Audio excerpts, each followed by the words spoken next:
পাকিস্তানের প্রধানমন্ত্রী শাহবাজ শরীফ আজ শনিবার বলেছেন, ভারত নিয়ন্ত্রিত কাশ্মীরের পেহেলগামে বন্দুকধারীদের হামলায় ২৬ জন নিহত হওয়ার ঘটনায় যেকোনো নিরপেক্ষ ও স্বচ্ছ তদন্তে অংশ নিতে প্রস্তুত আছে তার দেশ।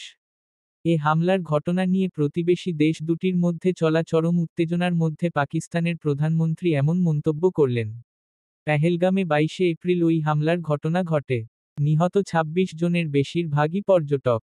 ২০০০ সালের পর থেকে হিমালয় ঘেঁষা উপত্যকাটিতে এটাকে সবচেয়ে প্রাণঘাতী সশস্ত্র হামলা বিবেচনা করা হচ্ছে। হামলার দায় স্বীকার করেছে দ্য রেজিস্ট্যান্স ফ্রন্ট বা টিআরএফ। যদিও এই সংগঠন খুব একটা পরিচিত নয়। এ ঘটনার পর থেকে পারমাণবিক অস্ত্রসমৃদ্ধ দেশ ভারত ও পাকিস্তান একে অপরের বিরুদ্ধে নানা কড়া পদক্ষেপ নিয়েছে। ভারতের পক্ষ থেকে গুরুত্বপূর্ণ সিন্ধু পানি চুক্তি একতরফাভাবে স্থগিত করা হয়েছে।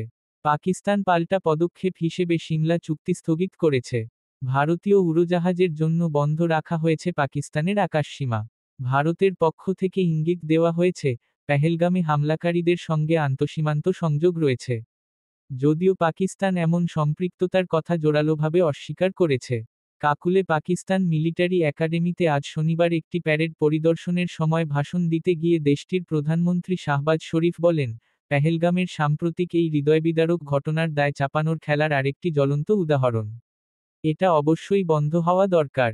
একটি দায়িত্বশীল রাষ্ট্র হিসেবে পাকিস্তান যেকোনো নিরপেক্ষ, স্বচ্ছ আর বিশ্বাসযোগ্য তদন্তে অংশ নিতে প্রস্তুত আছে। ভারতের সমালোচনা করে পাকিস্তানের প্রধানমন্ত্রী বলেন, দেশটি ধারাবাহিকভাবে বিভ্রান্তিকর ও ভিত্তিহীন অভিযোগ তুলছে এবং বাস্তব প্রমাণহীন অপপ্রচারের পথ বেছে নিয়েছে। এ সময় শাহবাজ শরীফ আরও বলেন, আমাদের অবশ্যই কাশ্মীরের গুরুত্ব তুলে ধরা প্রয়োজন। আমাদের জাতির পিতা কায়েদে আজম মোহাম্মদ আলী জিন্নাহ ঠিকই বলতেন, কাশ্মীর হল পাকিস্তানের ঘাড়ের শিরার মতো।